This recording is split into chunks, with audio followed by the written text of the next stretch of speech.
In this episode, we'll be looking at 5 ways to make your offer stronger. Let's go!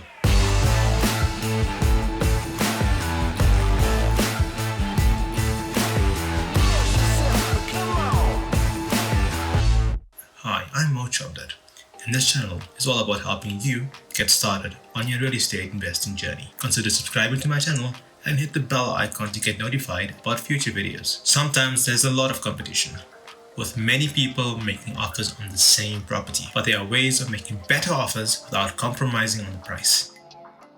Number 1. Cash offers.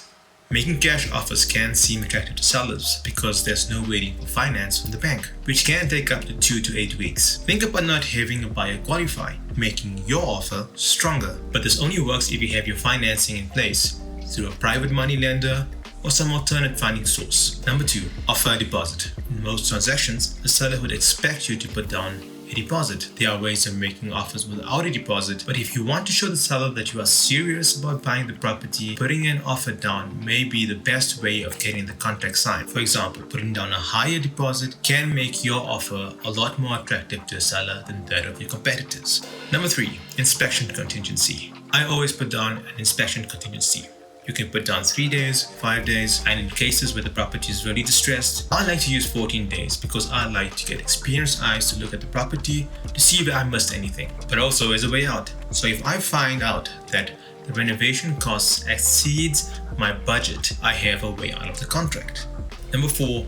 Closing. The quicker you can close, the better the offer. This goes hand in hand with cash offers, so making sure that you have the funding available or at least having bank pre-approval will make your offer a lot stronger. Number 5. Unfair advantage. Bringing on a more experienced investor and splitting the profits. Sometimes the value in learning from someone more experienced is a lot higher than the amount you would actually get from the deal. You know that old saying, teach a man to fish? It's the easiest way to beat the learning curve and get you to where you need faster. The seller had a property that needed a lot of renovation because the apartment hadn't had a makeover in over 15 years, and it showed. The property was valued at $950,000 prior to taking into consideration the renovation costs, the buying costs, the holding costs, and the selling costs.